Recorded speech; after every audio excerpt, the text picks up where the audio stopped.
Hello everyone. आप सबको मेरा नमस्ते और वेलकम हमारे इस यूट्यूब चैनल पर जिसका नाम है श्री विद्या। इस वीडियो में हम बात करेंगे नेशनल करिकुलम फ्रेमवर्क के बारे में। National curriculum framework 2022 NCF 2022। हम बात करेंगे कि ये NCF 2022 किन चीज़ों पर बात करता है, इसके क्या एम्स हैं, क्या ऑब्जेक्टिव्स हैं, ठीक है। और ये जो स्लाइड्स हैं ये टोटली रिप्रेजेंट कर रही हैं ओरिजिनल एनसीएफ डॉक्यूमेंट को ही। ओरिजिनल एनसीएफ डॉक्यूमेंट के पेज नंबर 11 और 12 को ये रिप्रेजेंट कर रही हैं, उन्हीं से ही स्लाइड्स बनाई गई हैं, लेकिन एक प्रेजेंटेबल व्यू इनको दे दिया गया है ताकि आप बोर ना हो, ठीक है। तो हम बात करते हैं एनसीएफ 2022 के बारे में, क्यों ये इतना इम्पोर्टेंट है। और ये एक बेसिक सा इंट्रोडक्शन है, ठीक है। एनसीएफ का मतलब उस डॉक्यूमेंट में भी ये जो 11 और 12 पेज हैं उसके, उसमें एक बेसिक इंट्रोडक्शन दिया गया है। एक तरीके से आप प्रियम्बल कह सकते हैं उस पूरे डॉक्यूमेंट का, ठीक है। इसमें हम स्टार्ट करते हैं नेशनल करिकुलम फ्रेमवर्क, ठीक है, फॉर फाउंडेशनल स्टेज। कौन सी स्टेज के लिए? Foundational stage. इसको भी हम समझेंगे कि फ़र्क क्या है इसमें और बाकी एनसीएफ में, क्योंकि एनसीएफ भी एक और एनसीएफ है, वो है national curriculum framework for school education. मगर हम पढ़ रहे हैं national curriculum framework for foundational stage 2022 वाला, ठीक है। इससे पहले भी एनसीएफ आते रहे हैं, हम लेटेस्ट वाला पढ़ रहे हैं। कोई भी एनसीएफ जब आता है वो किसी ना किसी एनईपी के साथ आता है। इसमें भी देखिए आप, the national curriculum framework NCF for the foundational stage is developed based on the vision of national education policy 2020। तो जो नेशनल एजुकेशन पॉलिसी 2020 है उसको एक तरीके से एड देने के लिए, उसको उसकी जो विजन है उसको ज़मीन पर लाने के लिए एक एनसीएफ बनाया जाता है। कोई भी जब नेशनल एजुकेशन पॉलिसी आती है उसके साथ एक एनसीएफ ज़रूर आता है, फ्रेमवर्क ज़रूर आता है। क्यों आता है वो हम आगे देखेंगे। And to enable its implementation, क्या कर रहा है? The NCF for the foundational stage is developed based on the vision of NEP and to enable its implementation। ये NCF NEP के विजन पर बनता है और उसको इम्प्लीमेंट करने के लिए बनता है, उसके ही विजन पर और उसको इम्प्लीमेंट करने के लिए। बेसिक काम एनसीएफ का इम्प्लीमेंटेशन होता है। नेशनल एजुकेशन पॉलिसी जो पूरे देश की एक एजुकेशन पॉलिसी है उसको लागू करने के लिए एनसीएफ बनाया जाता है, ठीक है। The framework represents a transformative approach too early childhood education in India. Early childhood education in India focusing on children aged 3 to 8 years across the entire range of diverse institutions throughout the country। अब ये foundational stage जो क्या होती है, ये foundational stage early childhood education की stage को ही कहा जाता है। जो अर्ली चाइल्डहुड एजुकेशन की जो ईयर्स हैं वो क्या है, बर्थ से लेके 8 ईयर्स तक अर्ली चाइल्डहुड कहते हैं उसको। और उस एज को ये फाउंडेशनल स्टेज ही रिप्रेजेंट कर रही है। आपने एनईपी में इस बार देखा होगा एक नया फॉर्मूला दिया गया है, वो क्या है? 5+3+3+4। ये पूरा एजुकेशन जो सेटअप हमारा रहेगा आने वाले सालों में वो क्या रहेगा? 5+3+3+4। अभी जो 5+3 यहाँ तक का है ये हमारा प्राइमरी स्टेज में रहेगा। ये मिडल 6, 7, 8, उसके बाद 9, 10, 11, 12। और ये जो 5 ईयर्स हैं शुरू के, ये कौन से हैं? इसमें आएगा आपका क्लास सेकंड तक। और ये क्लास सेकंड तक 5 साल कैसे बांटे गए हैं इसको हम एक बार देख लेते हैं अलग से। इसको पढ़िए एक बार। School education.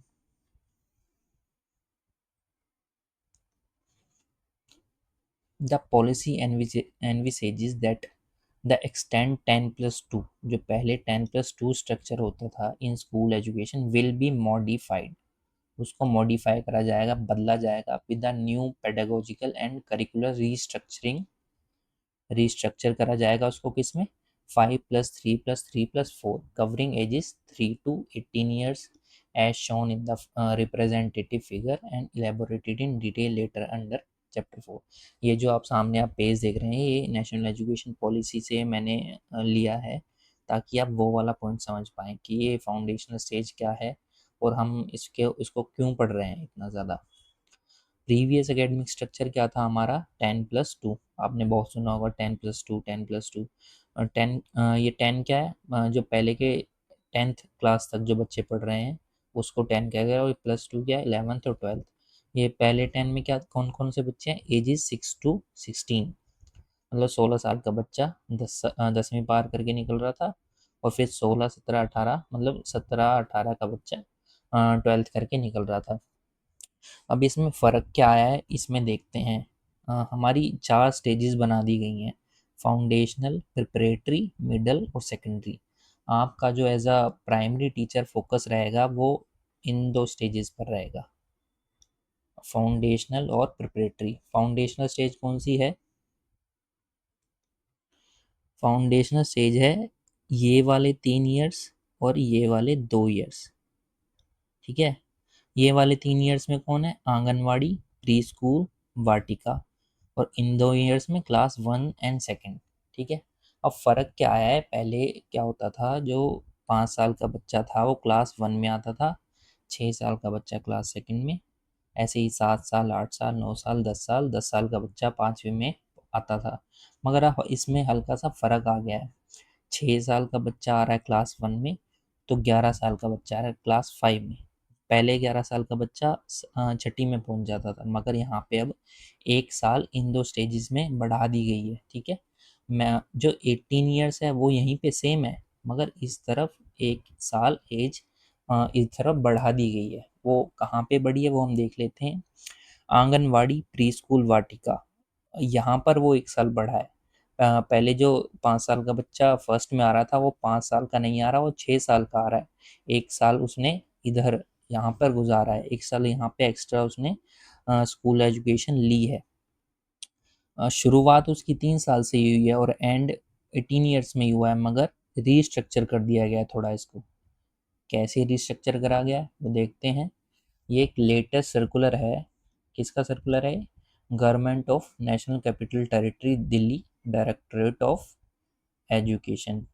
आपने जिसके फॉर्म फिल करे हैं DSSB में प्राइमरी टीचर बनने के लिए, वही डायरेक्टरेट ऑफ एजुकेशन है ये स्कूल ब्रांच। और ये सर्कुलर कब का है, 24/10/2025, यानी कि कुछ दिन पहले ही सर्कुलर आया है। और इस सर्कुलर में क्या कहा गया है, implementation of uniform age of admission of 6+ years in class 1। जैसे कि मैं कह रहा था पहले 5 साल का बच्चा फर्स्ट में आ रहा था, पहले मतलब अभी तक भी, ठीक है। अभी तक भी क्यों, वो आप देखो 6+ ईयर्स कहाँ जाएगा, वो क्लास 1 में जाएगा। And restructuring of the foundational stage को रीस्ट्रक्चर का करा गया, कैसे, इफेक्टिव कब से है ये 2026-27 से ये इफेक्टिव होने वाला है। किस तरीके से रीस्ट्रक्चर करा गया है इसको देख लेते हैं। अब क्लास 1 क्लासेस कौन सी हैं, nursery, lower KG, upper KG, class 1। Nursery में कितने ईयर्स का बच्चा आ रहा है, 3+ years up to 4 years. Lower KG में 4+ ईयर्स 5 ईयर्स तक, 5+ईयर्स 6 ईयर्स तक, और 6+ईयर्स 7 ईयर्स तक, ऐसे बांटा गया है। और जो मैं कह रहा था कि 1 साल बढ़ा दिया गया है, वो किधर बढ़ा है, अभी तक क्या था, नर्सरी और केजी होते थे और फिर क्लास 1, मगर अब केजी के 2 क्लासेस कर दिए हैं, 2 साल वो केजी में पढ़ेगा, एक लोअर केजी में पढ़ेगा, एक अपर केजी में। अब आप में बहुत सारे मतलब बच्चे स्टूडेंट्स कहेंगे कि केजी लोअर के LKG UKG तो अभी भी है, लेकिन वो प्राइवेट स्कूल्स में, गवर्नमेंट स्कूल्स में नर्सरी, केजी और फर्स्ट है। 2 साल केजी नहीं पढ़ता गवर्नमेंट स्कूल्स में, लेकिन अब अगले साल से मतलब 2026-27 सेशन से लोअर केजी और अपर केजी 2 ईयर्स में बांटा जाएगा। जो 4+ ईयर्स 5 साल तक का बच्चा, 4 से 5 साल तक का बच्चा जब वो आएगा अपना आधार कार्ड लेके, अपने डॉक्यूमेंट्स लेके, माँ बाप आएंगे तो उसको लोअर केजी में डाला जाएगा। और 5+ ईयर्स का बच्चा जो 6 साल तक का है उसको, जो अभी तक फर्स्ट क्लास में जाता था उसको अपर केजी में डाल दिया जाएगा। इनके अलग नाम भी हैं। नर्सरी को बाल वाटिका 1 कहा गया है, लोअर केजी को बाल वाटिका 2 और अपर केजी को बाल वाटिका 3। Pre school 1, pre school 2, pre school 3। ये इम्पोर्टेंट चीज़ है, इसको पूछा जा सकता है कि किस तरीके से क्या नाम बदल दिए गए हैं और किस तरफ एज को एडजस्ट करा गया है, 1 साल बच्चा कहाँ एक्स्ट्रा गुजारने वाला है। ठीक है, अब पहले क्लास 1 में 5+ आता था, अब 6+ ईयर्स का बच्चा क्लास 1 में आ रहा है। ठीक है, आगे हम दोबारा अपने एनसीएफ पर आते हैं। ये चीज़ आपने समझ ली कि एनसीएफ को जो फाउंडेशनल स्टेज है वो क्या है। 3 से 8 साल का बच्चा, उसको फाउंडेशनल स्टेज कहा गया है। ठीक है, और इसको ही अर्ली चाइल्डहुड एजुकेशन वाली स्टेज बोला जा रहा है। और इसको कैसे रिस्ट्रक्चर करा है ये हमने देख लिया। अब आगे देखते हैं।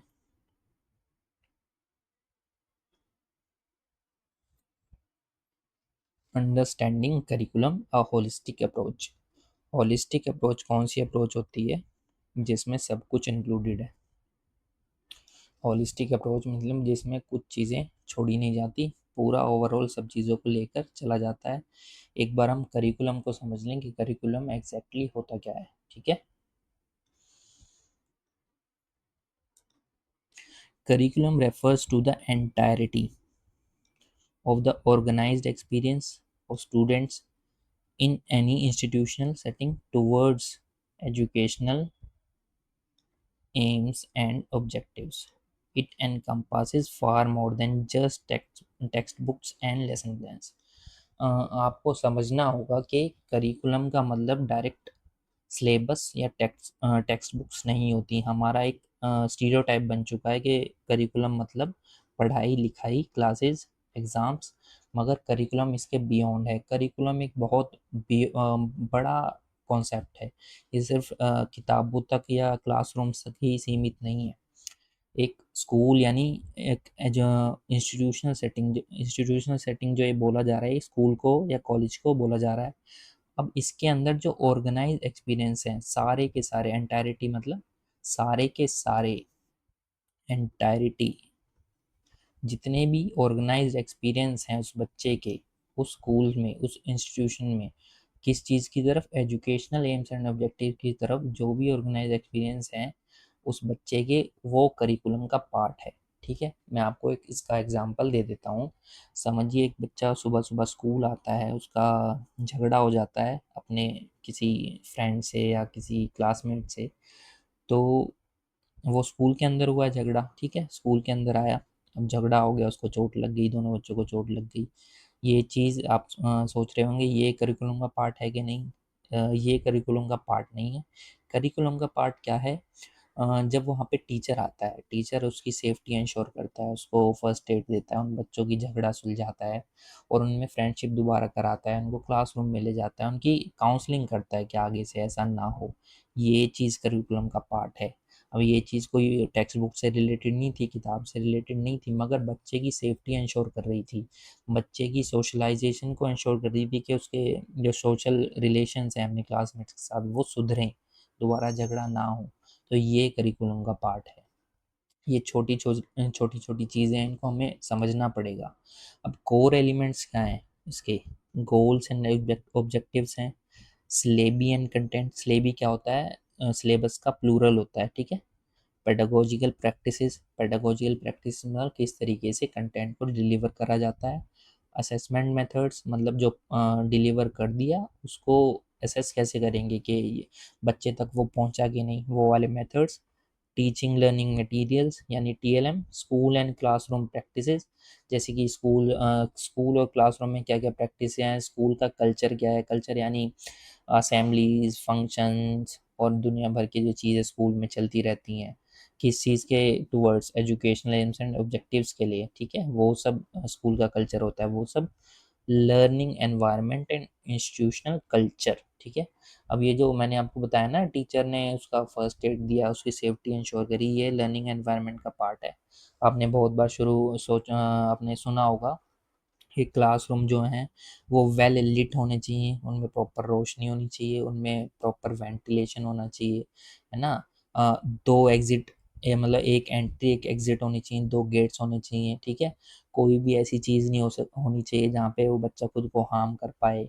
ऐसा ना हो वहाँ पे ओपन सर्किट्स हों, बिजली की तारें हों जिससे बच्चा नुकसान पहुँच जाए बच्चे को, कोई नुकीली चीज़ ना हो।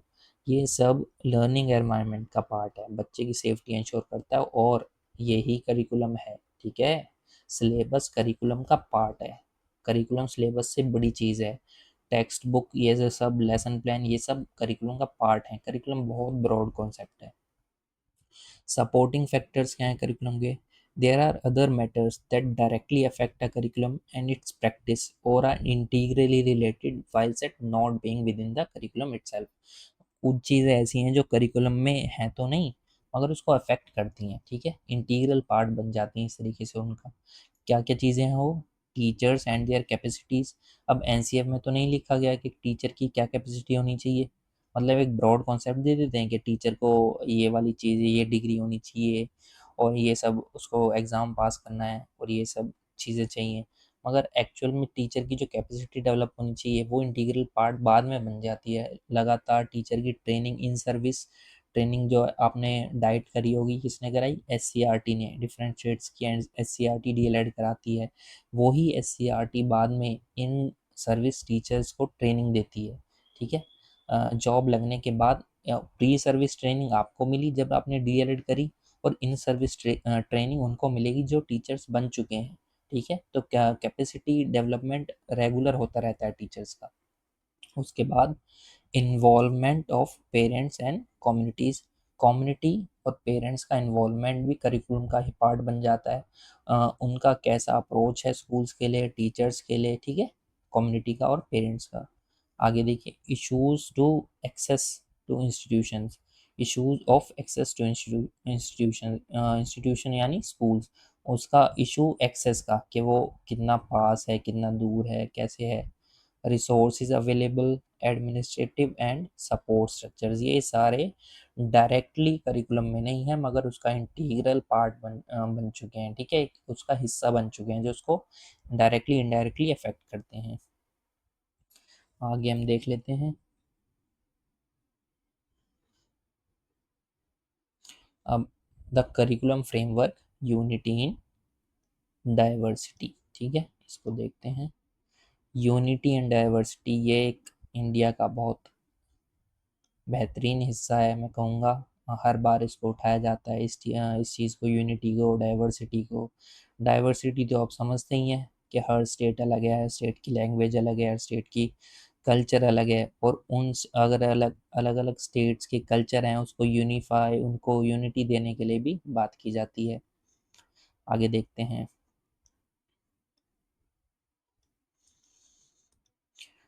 रिस्पॉन्सिव टू अब ये सारी जो बातें हो रही हैं ये एनसीएफ के कंटेक्स्ट में ही हो रही हैं, उसी संदर्भ में हो रही हैं।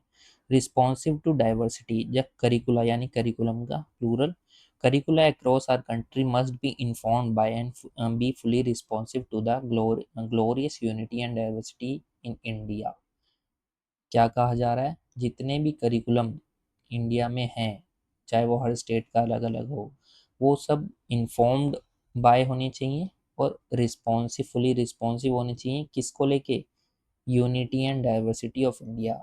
जो करिकुलम है, देखिए, एक करिकुलम होता है नेशनल लेवल पर, जैसे नेशनल एजुकेशन पॉलिसी आई, उसके साथ में नेशनल करिकुलम फ्रेमवर्क आया। ठीक है, मगर जो स्टेट एजुकेशन जो है, वो स्टेट्स अपनी अपनी अलग अलग करिकुलम भी बनाती हैं, उसको करिकुला कहा गया है प्लूरल को। मगर वो चाहे नेशनल लेवल करिकुलम हो या स्टेट्स का अपना हो, वो डाइवर्सिटी को फुली रिस्पॉन्सिव होना चाहिए डाइवर्सिटी के लिए, और फुली इन्फॉर्म्ड होना चाहिए, मतलब उसको जानकारी हो, इग्नोर ना करा जाए इस यूनिटी और डाइवर्सिटी के कॉन्सेप्ट को करिकुलम द्वारा। क्योंकि at the end of the day ये करिकुलम जाएगा तो उन्हीं बच्चों में, वही डाइवर्सिटी से जो बच्चे स्कूल में आ रहे हैं अलग अलग, उन्हीं के लिए बनाया जा रहा है। ठीक है, आगे देखते हैं। इंस्टीट्यूशनल एम्पावरमेंट, एनईपी 2020 एनविजन मतलब एक विजन रखती है, institutions and educators as highly empowered including to develop curricula energise by India's diversity. ठीक है, उनको हाईली एम्पावर्ड समझा जा रहा है, किनको? एजुकेटर्स को। ठीक है, आगे देखते हैं। स्टेट मैंडेट, स्टेट यानी सरकार, states have the constitutional mandate.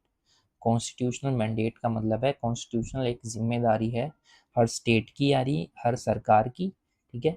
To क्या क्या जिम्मेदारी है? Provide high quality education provide करना to all children with unique contexts informing their approaches, ठीक है। ये हर हर राज्य की, हर सरकार की, केंद्र सरकार की और राज्य सरकारों की जिम्मेदारी है, संवैधानिक जिम्मेदारी है हर बच्चे को क्वालिटी एजुकेशन प्रोवाइड करना, ठीक है। A curriculum a curriculum framework must support exactly that. अब ये तीनों जो बातें करी गई हैं, एक करिकुलम फ्रेमवर्क इन तीनों बातों को ही सपोर्ट करे, ठीक है, उसको मतलब साकार करे। It is a framework to help develop all the diverse curricula in the country while set enabling consonances and harmony across country and providing a basis for quality and equity।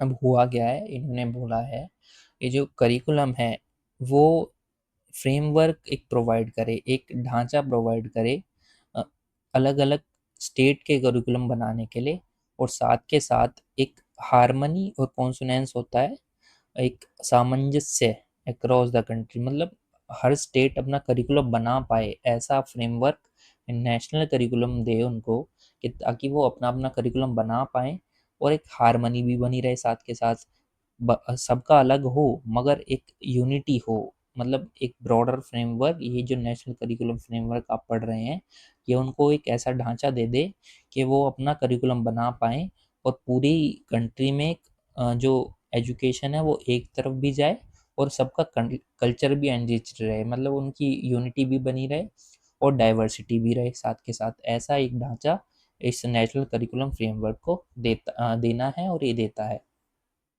Thus, a curriculum framework provides the guiding principles, goals, structures, and elements for the development of curricula। इसलिए ये जो NCF क्या देता है, guiding principles देता है, goals देता है, स्ट्रक्चर देता है और एलिमेंट्स देता है करिकुला डेवलपमेंट के लिए। ये सब बताता है, एक ब्रॉड एक ढांचा तैयार करके दे देता है। जैसे एक बिल्डिंग बनती है ना, उसके पिलर्स डल गए, लेंटर डल गया उसमें, उसके बाद अब आप उसके अंदर कहीं पर भी दीवारें लगाएं, कहीं पर भी खिड़की लगाएं, एक बड़ा ढांचा तो मिल गया ना आपको। उसके बाद आप उसके अंदर फर्नीचर कैसा सेटअप करते हैं, कहाँ पंखे लगाते हैं, कहाँ लाइट लगाते हैं, वो सब बात आपकी मर्जी है।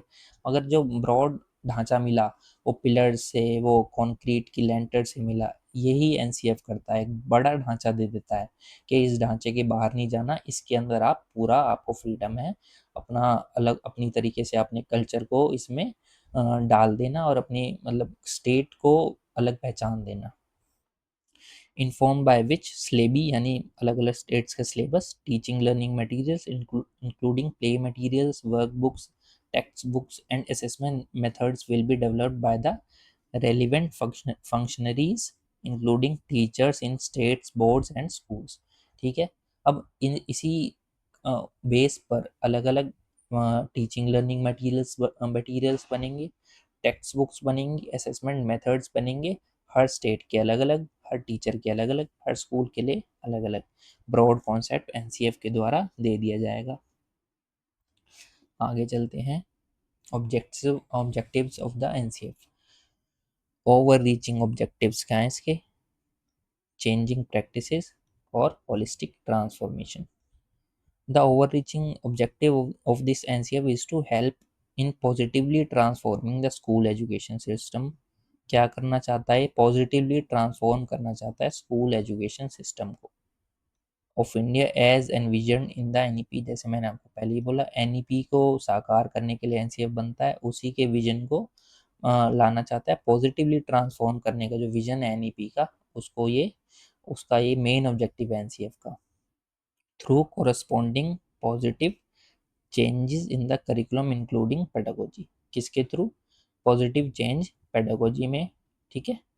Changing practices, NCF aims to help change practices in education and not just ideas. ये एक इम्पॉर्टेंट पॉइंट है, आप इसको अलग से नोट कर सकते हैं।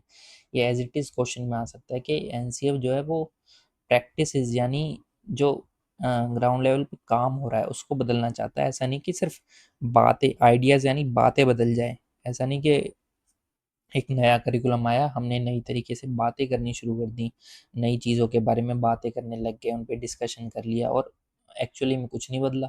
हमारा जो काम करने का तरीका है वो नहीं बदला।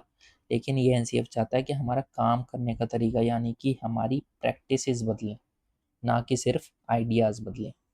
Since the word curriculum encapsulates the overall experience that a student has in school, practices refers not just practices refers not just to curricular content and pedagogy, but also includes school environment and culture. ठीक है, ये सिर्फ content और pedagogy यानी किताबों की बातें नहीं है बदलने की, पूरा स्कूल एनवायरनमेंट और कल्चर बदलेगा। ठीक है, holistic transformation. It is this holistic overall transformation of the curriculum that will enable us to positively transform overall learning experience for students, creating meaningful and lasting change in Indian education. Holistic overall transformation की बात कर रहा है। Holistic मतलब जो सब चीज़ को include कर ले, ओवरऑल ट्रांसफॉर्मेशन मतलब एक तरीके से पूरा बदलाव करिकुलम में। ठीक है, आगे देखते हैं हम की कैरेक्टरिस्टिक्स ऑफ द एनसीएफ। जो मेन कैरेक्टरिस्टिक्स हैं करिकुलम की वो एक बार हम देख लेते हैं। इसको मैं कलर बदल देता हूँ थोड़ा। Research research based yet accessible, stakeholder engagement, इन दोनों चीज़ों को हम देखते हैं। While set based on latest research in early childhood care and education, this NCF aims to be understandable and relatable to and usable by the practitioners of education. अब ये बहुत इम्पोर्टेंट पॉइंट है। वो क्यों है, ये क्या कह रहा है? ये जो एन सी एफ वो लेटेस्ट रिसर्च पर बेस्ड है अर्ली चाइल्डहुड केयर की, और ये एम कर रहा है कि जैसे आपने सुना होगा ना, हमारा जो संविधान है उसका उसमें होता है we the people of India give to our self this constitution, और उसमें बोला जाता है for the people, of the people, by the people. यही इसी इसी तरीके से बात करी गई है, understandable and relatable to and usable by. अब कई बार क्या होता है कि चीज़ें जो हैं अंडरस्टैंडेबल तो हो जाती हैं मगर वो रिलेटेबल नहीं होती, और अगर समझ में आ गई, रिलेट भी हो गई, तो वो यूज़ नहीं कर पाई। इतनी कॉम्प्लेक्स चीज़ें होती हैं कि वो एक्चुअली में क्लासरूम तक नहीं पहुंच पाती। सब चीज़ें समझ में आ गई, वो रिलेट भी हो गई मगर यूज़ नहीं कर पाई। मगर ये वाला एनसीएफ एम कर रहा है कि चीज़ें समझ में आए, रिलेट हो जाएं और फिर यूजेबल भी हों। किसके द्वारा? किसके द्वारा? प्रैक्टिशनर्स ऑफ एजुकेशन के द्वारा। ठीक है, including teachers and other educators, school leaders, functionaries of education system, uh, school leaders and functionaries of education system such as project officers, cluster and block research person, block education officers, teachers, educators, examination boards and curriculum syllabus textbook development teams। किसी को नहीं छोड़ा गया। Practitioners of education जो ये बोला गया है उनमें सब आ जाता है। सबसे पहले तो टीचर आता है, और फिर अदर एजुकेटर, स्कूल लीडर कौन हो गया? प्रिंसिपल हो गए, फंक्शनरीज ऑफ एजुकेशन सिस्टम, और बाद में जितने भी ऑफिसर्स हैं जो पॉलिसी बनाते हैं, टेक्स्ट बुक्स बनाते हैं, अलग अलग एग्ज़ाम इंचार्जेस होते हैं, एग्ज़ाम कंडक्ट कराना है ना। और जितने डिफरेंट बोर्ड्स हैं, ठीक है, एग्जामिनेशन बोर्ड है, सीबीएसई है, एनसीईआरटी है, इन ये सब प्रैक्टिशनर्स ऑफ एजुकेशन होते हैं। इनके लिए ये बनाया गया है, इनको समझ में आए, इनको रिलेट हो और ये यूजेबल हो इनके द्वारा। ठीक है, इन्हीं को स्टेक होल्डर बोला जाता है, stakeholder engagement. The NCF also aims to provide the interested reader a reasonable understanding of what education should look like in our vision for school। समझिए कोई आपका मतलब कोई ऐसा बंदा है जिसका डायरेक्टली एजुकेशन से कोई लिंक नहीं है, मतलब वो पास आउट है, अपना वेल सेटल्ड है कहीं पे, मगर वो एनसीएफ को उठाता है। आपके ही परिवार में सोचिए, आप एनसीएफ पढ़ रहे हैं अपने D2+B PRT की प्रिपरेशन के लिए, और आपके पापा या मम्मी उसको एनसीएफ को उठा के पढ़ने लग जाते हैं। तो ये एनसीएफ इतना सिंपल और अंडरस्टैंडेबल होना चाहिए कि उस इंसान को, जो जिसने पढ़ा, उसको एक बेसिक समझ में आ जाए, एक बेसिक अंडरस्टैंडिंग आ जाए कि हमारा देश, हमारा जो सरकार है वो क्या चाहती है स्कूल से और एजुकेशन सिस्टम से। ठीक है, वो एंगेजमेंट हो, क्योंकि बाद में कम्युनिटी का भी तो इन्वॉल्वमेंट होगा स्कूल में। ठीक है, किसी को ऐसा नहीं लगना चाहिए कि हमारी, मतलब जो देश है उसका एजुकेशन पे कोई ध्यान नहीं है, या फिर गवर्नमेंट स्कूल्स के बच्चों पर किसी का ध्यान नहीं है। वो अगर एनसीएफ को कोई उठाता है तो उसको बेसिक अंडरस्टैंडिंग तो हो कि हाँ भाई, कुछ करा जा रहा है बच्चों के लिए। आगे देखते हैं। अब ये मैं मोस्ट इम्पोर्टेंट स्लाइड बोलूँगा इस चीज़ की। क्यों? Teacher centric focus. आज तक आप पढ़ते आए हैं क्या? Child centred.